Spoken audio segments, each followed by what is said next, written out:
बारग' एनडिबिफोरनि केसा माब्ला जोबगोन? एनडिबि हिसाबै आङो बेनार लागोन मोनसे मानि समयसानि थाखाय जेन'बा बे खामानिखौ मावदों होनना बुंबा बेखौ बेनाराव लिरखाजोबगोन। एक्स एनडिबि ओरैबायदि कर्ट ओरैबायदि दुखु खस्थ' सोलिनांनायनि थाखाय आंनि बे जेन'बा माखासे कर्ट गानाय थासारि बे थासारिखौ समाधान खालामनो थाखाय आं बेनार मोनसे बानायनानै गोदोनायाव आलायनानै मिडिया लानानै थोरसि गंसे लानानै दखानबो मागिनांगौ जागोन। रांनि आंखालाव बिजिरसालियाव नुजाथिनो जेंनायाव गोग्लैदों बारग' एनडिबि केडारआ। नाथाय एनडिबिनि केसा बिदि कर्टनि डिसिसनजोंसो सोलिगासिनो दङ। नोंसोरबो बेखौ हाया। खिन्थु खारखुमानानै था होननानै गावखौल' गावनि दायखौल' रेजें खालामनानै लाबाय थानो नागिरनाय बा गावखौ गावनाव थां होननानै बुङोबा खरसा बिजानो गिनाय बे बिराद दुखुनांथाव जादों। न'खरनि सम्पति फाननानै केस गेलेनांदों बारग' एनडिबि केडारआ। थाखा फैसा माखासे गैयिनि जाहोनाव आङो गावनि बिमा बिफा जाम्बा जाम्बिनि होलांनाय दोहोनखौनो आङो नस्थ' खालामनानै फाननानैबाबो आङो बेलजों फैनांदों। बिटिआर गोजोन गोरोबथानि उनावबो दासिम गोजोनै थानो मोनाखै बारग' एनडिबिनि माखासे केडारफोरा। एनडिबिनि गायसनगिरि आफादगिरि रन्जन दैमारिजों लोगोसे माखासे दैदेनगिरि केडारफोरा जेलाव थानांनायनि अनगायैबो बाहेरायाव थानाय एनडिबिनि माखासे केडारफोरा दासिम बिजिरसालिनि दरखंआव गसंनांगौ जाबाय थायो। बेबादिनो बेसेन गोसा समखौ नागारनानै बर' हारिनि थाखाय गावनि जिउखौ बाउसोमना गोलाव सम एनडिबि आफादाव थाना खामानि मावबोनाय बारग' एनडिबि समर बसुमतारी एबा बि साराया नागालेण्डआव मोनसे केसनि थाखाय थांबाय थानांगौ जानायनि सायाव दुखुनांथावै ओरैबायदि फोरमायो। गिबियावनो समनि रादाब नायगिरि साफ्रोमबो रायजो राजाफोरनिसिम आंनि गोसो गोरबोनिफ्राय अननाय आरो खुलुमनायखौ जासिहरग्रोनाय थाबाय। दिनै आंहा नागालेण्ड कर्ट थांनांगौनि दिन सफैदों। बे दिन सफैनाय हिसाबै जायखिनि मानसिफ्रा एसे एनै आंनो थांनायनि बेलायावहाय मदद हरदों बिथांमोननिसिम आङो रोजा रोजा साबायखर आंनि गोसो गोरबोनिफ्राय। आरो लोगोसे आंना एक्सिडेन्ट जानानै आथिं बायनानै दासिमबो दङ।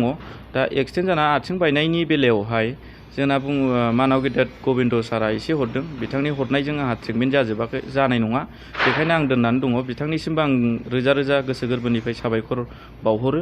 आरो लोगोसे आं आसा खालामबावो जोंनि मानगोनां बिटिसिनि चिफ प्रमद बर' सारखौबो सयज'ग खालामहरगोन होननानै आं आसा खालामनानै दङ।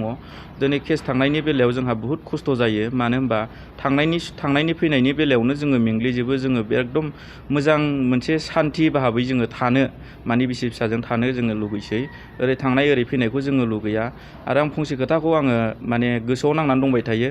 खारन फेरेंगा सारजों जेदिन समावहाय मानसिफ्रा केसनि बाहागो बा केसनि सोमोन्दै सावरायहैयो अब्ला बिथाङा बुङो जाहैदों खारखुमानानै था। नाथाय खारखुमानानै थानायजों मा जानो गावसोरनो बुंनो हागौ माने कर्टनि केसा आलादा बेखौ जों हाया। बेखौ कर्टआसो डिसिसन लादों। नाथाय एनडिबिनि केसा बिदि कर्टनि डिसिसनजोंसो सोलिगासिनो दङ। नोंसोरबो बेखौ हाया। खिन्थु खारखुमानानै था होननानै गावखौल' गावनि दायखौल' रेजें खालामनानै लाबाय थानो नागिरनाय बा गावखौ गावनाव थां होननानै बुङोबा खरसा बिजानो गिनाय बे बिराद दुखुनांथाव जादों। खारखुमानानै जोङो जेन'बा खारै खारखुमानो थाबोनानै जोङो दिनै मोनसे मोजां परिबेसाव फैनो थाखायनोथ' सान्ति सक्ति मोनसे खालामदों। होमबा जों दासिमबो खारखुमानानै थानांगौबा जोंनि सान्ति सक्ति खालामनायनि मिनिङा बहा थागोन? आरो खारखुमानानै था होननायनि बेलायावहाय न'निफ्राय आन्द्रायनानै अबे जायगायाव खारखुमानानै थानो थिनदों बेखौ बिथाङासो मिथिगोन। हाग्रायाव खारलांनानै थाहैफिननो थिनदों ना अबेबा सोहोराव खारखुमानानै थाहैनो थिनदों बेखौ आं बिथांनाव सोंथि खालामहरो।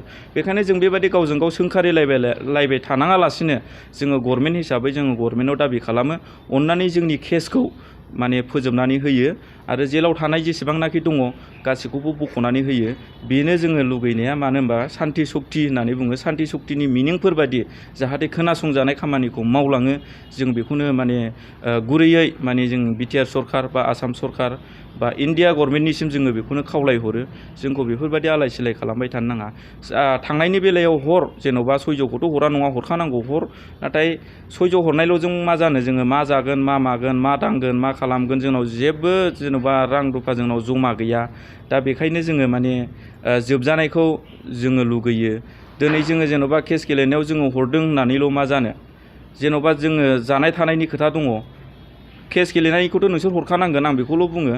आंनो जुदि केस गेलेनायनि बेलायाव सोरबा जुदि GMनाव आं रायज्लायहैनायाव हरा होननानै बुङोबा आङो एनडिबि हिसाबै आं बेखौल' गोख्रोङै बुंलाङो।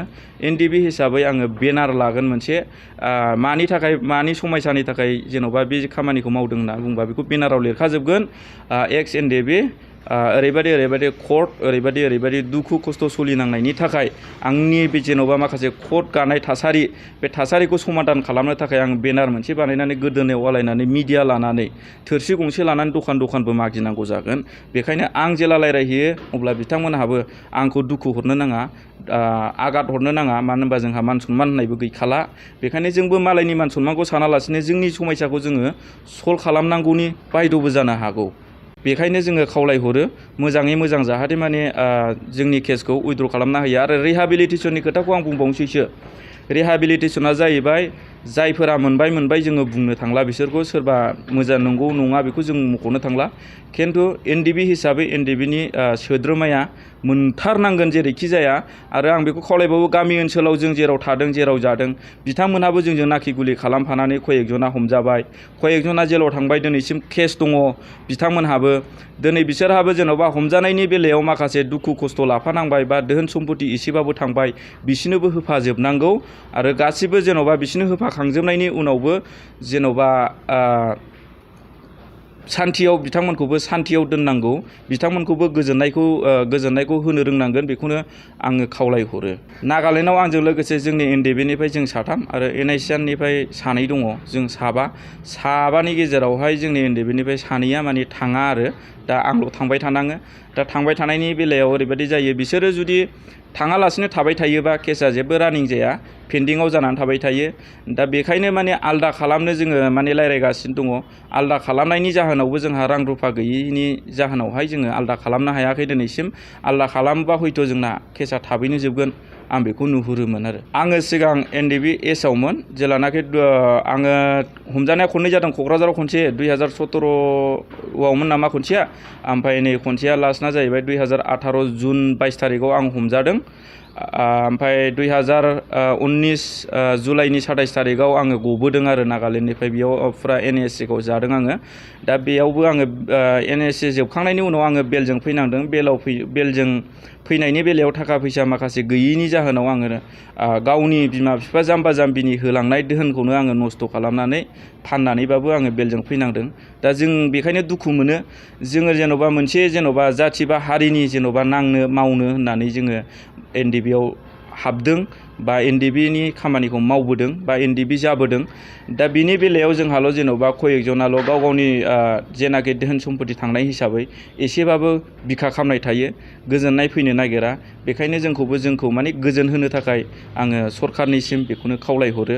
आरो जोंखौ बुंहरो, जेन'बा दाखालि फेरेंगा सारा होनदोंमोन आंखौ, मा होनदों, नोंनि थाखाय एबार फैगोन बाजेटआव माबा मोनसे खालामसिगोन आं होननानै बुंहरदोंमोन। नाथाय जोङो रिहाबिलिटेसन दाबिनो बा बिनो थाखाय जोङो मोनब्रैबो ग्रुपजों जोङो ज' जानानै फंनैसो बिथांखौ सोंखारि हरनायफोर बादि जादों। दाना बिनि उनाव बिथाङा फन हरफिनबा नोंथ' बिपिएफसो होननानै बुंहरदों।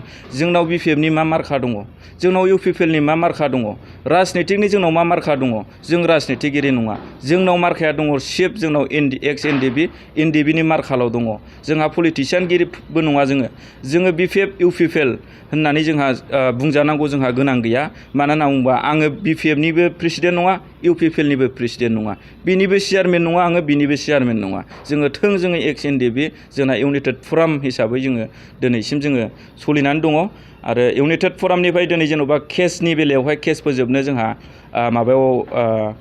आसाम स्टेट गभर्नमेन्टजों रायज्लायहैनायनि बेलायाव बेसेबांसिम आवगायदों बेखौथ' जों मिथिया।